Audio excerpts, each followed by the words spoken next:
Bom dia a todos vocês, sejam todos muito bem-vindos. Mais um culto do lar, na manhã de domingo. Hoje, dia 8 de março do ano 26. Mais uma data festiva. Hoje comemorando o Dia Internacional das Mulheres, que é uma data que representa, tem um significado importante para as nossas irmãs do sexo feminino, devido a representar exatamente o símbolo da luta da mulher pelo seu reconhecimento como um ser humano ativo e construtivo na vida de todos nós. Todos nós temos necessidade de estarmos juntos uns com os outros. E tanto mulheres quanto homens são importantes para a construção da nossa individualidade, da nossa individuação e necessárias para o nosso progresso. Nós deveríamos todos ter um preito de gratidão, por exemplo, pela nossa mãe. Por quê? Porque só o fato dela ter cedido seu corpo, seu útero, para permitir a construção do nosso corpo físico na encarnação atual na qual nos encontramos, já é o suficiente para a gente ser eternamente grato a essa criatura bondosa, generosa, nobre, que teve a virtude, teve o bom coração, teve a disposição, a entrega de oferecer esse ninho de amor para a nossa construção como um ser espiritual necessitado, como todos nós necessitamos, de evoluir. Então, só isso bastaria. Agora, existe uma série de outras questões nas quais também poderíamos incluir a gratidão pelas mulheres.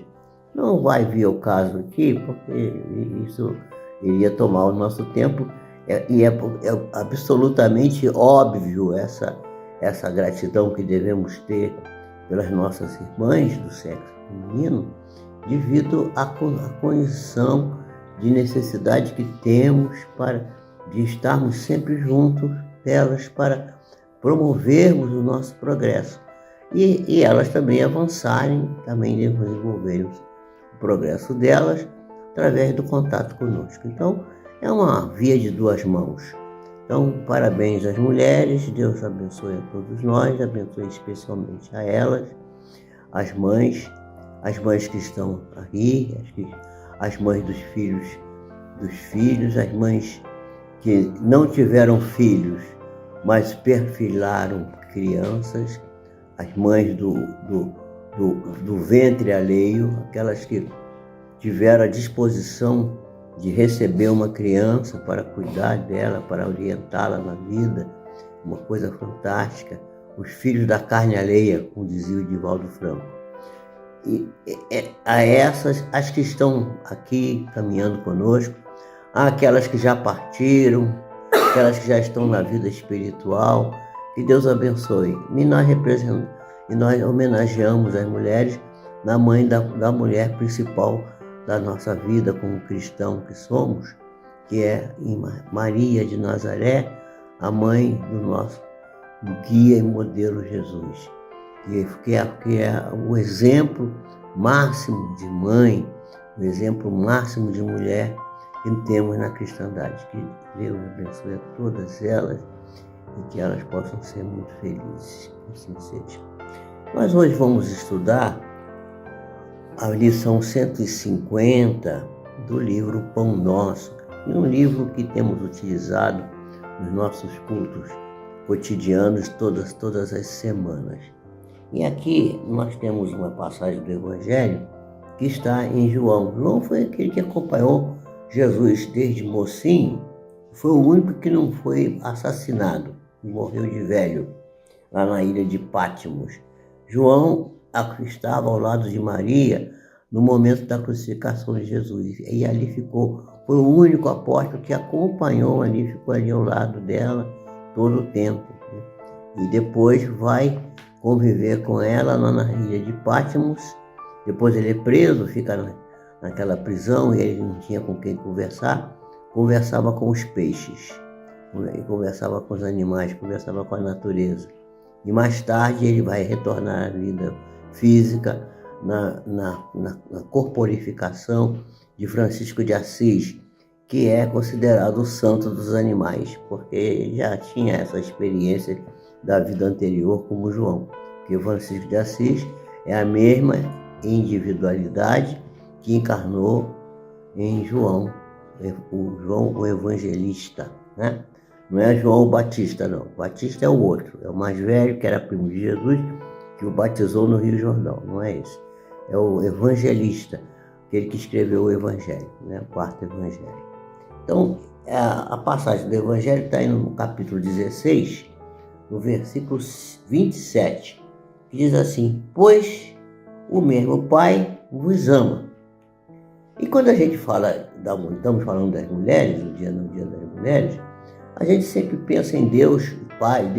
Jesus chamava Deus de Pai, né? Pai que está nos céus.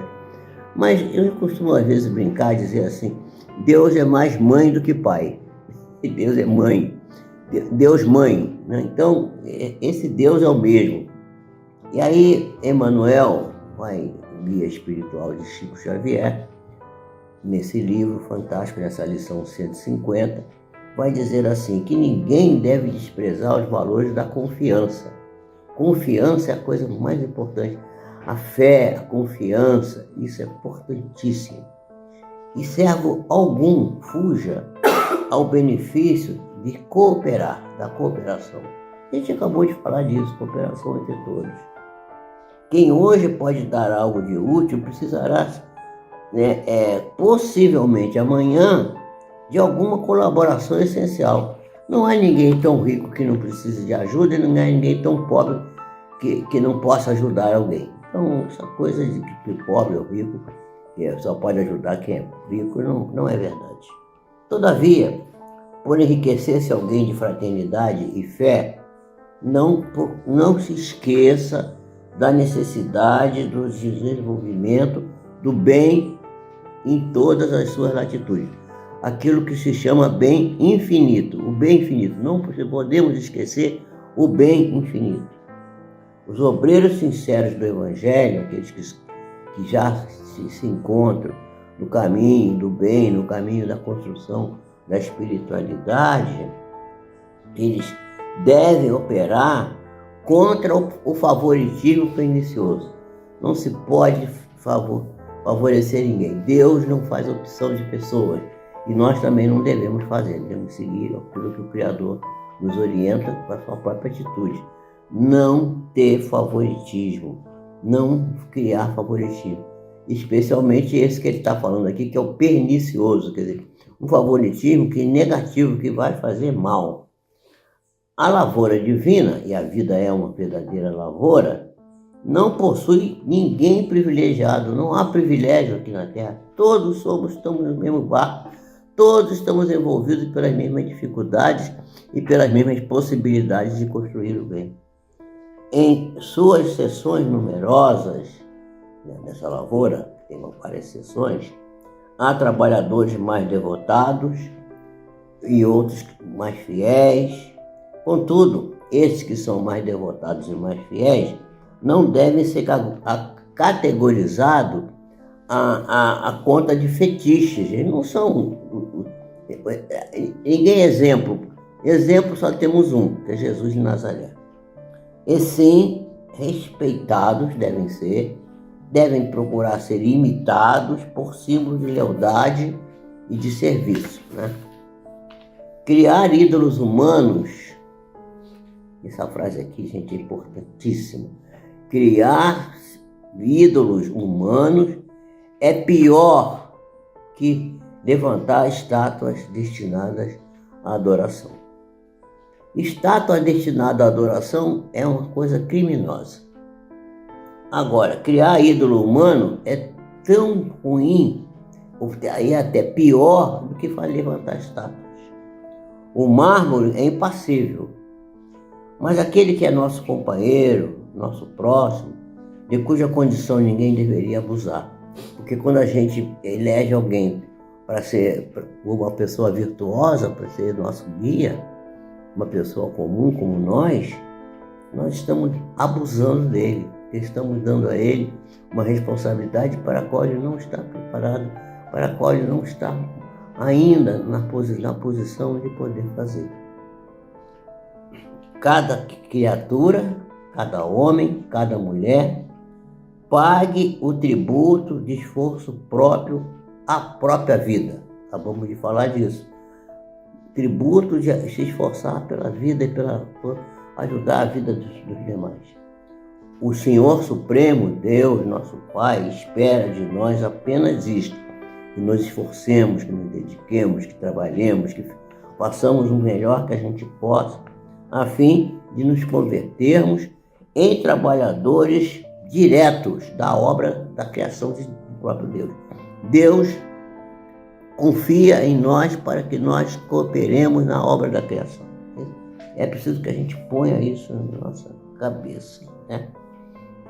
O próprio Cristo, ele, Jesus de Nazaré, o próprio Cristo, afirmou que o mesmo Pai que o distingue, que distingue a ele como filho, o filho unigênito, né? Como diz João lá no 13,16, de tal forma amou Deus ao mundo que lhe deu o seu Filho unigênito para que todo que nele crê não pereça, mas tenha a vida eterna. Está escrito lá, 13,16 de João. Vai lá e vê, vocês vão ver que está escrito isso lá. Bom, Deus que inspira o médico é o mesmo que ampara o doente. É o mesmo Deus. Tanto ele inspira o médico para curar ajudar o doente a aliviar a dor dele, como inspira o próprio doente a procurar buscar a melhora, né? Deus que inspira o médico, portanto, é o mesmo que ampara o doente. Não importa que a pessoa seja asiática, ou que seja europeu, ou se designem por nomes diferentes, japonês, chinês, não importa. Está na Ucrânia, está na Rússia, está onde está brigando hoje, está nos Estados Unidos, está no Irã, está aqui, está ali. Não importa, todos somos irmãos e não devíamos estar brigando, mas ainda não conseguimos avançar sem briga, infelizmente. Bom, invariavelmente, Deus é o mesmo Pai para todos, não há diferença. Conservemos, pois, a luz da consolação, a bênção do concurso fraterno e a confiança nos nossos maiores, naqueles seres espirituais que já se elevaram e que estão, de alguma forma, já nos tentando ajudar, nos orientando, nos dando caminhos para a gente seguir no caminho evolutivo ao qual devemos trilhar com segurança, né? Então, conservemos, pois, a luz da consolação, a bênção do concurso fraterno e a confiança nesses maiores, nesses guias espirituais, e a certeza de que eles estão sempre a nos proteger, a proteção deles. Contudo, não podemos esquecer, né? Não podemos esquecer o nosso dever natural de seguir para o alto, utilizando os nossos próprios pés. Ou seja, cuida de dirigir você mesmo a tua própria vida. Não designa alguém para guiar você, para segurar o leme da tua vida. Seja você o próprio timoneiro da tua própria vida. Isso aqui é importante, a gente ter essa posição, essa certeza, para que a gente possa caminhar com segurança e seguir em frente. Vamos fazer a nossa oração, pedindo pelos doentes, pelos que partiram e pedindo a proteção para todos nós. Que Deus abençoe as mulheres, os homens, as crianças, os velhos, a todos os seres, aos vegetais, aos animais e mesmo os minerais. Que tudo que foi criado por Deus possa ser envolvido nessa luz divina e se irradia sobre toda a humanidade. Que a bênção do Senhor possa envolver nossos corações e que possamos abrir nossos olhos para entender a preciosidade desse prêmio, desse presente que o Senhor nos manda. Que os doentes possam ser abençoados, melhorados das suas dores, mas que possam, sobretudo, observar a necessidade da doença para o despertamento, para o processo evolutivo que devem encetar. Que os já desencarnados precocemente possam acordar, enxergar a luz da espiritualidade, caminhar sob a proteção dos seus guias espirituais e desenvolverem-se no plano espiritual para se prepararem para as novas tarefas que adiante surgirão à sua frente. Que Deus nos abençoe a todos, nos ampare, nos faça seres mais produtivos, mais capazes de ajudar, de produzir, de dar apoio uns aos outros. E que assim seja. Que Deus nos abençoe a todos. Fiquem na paz.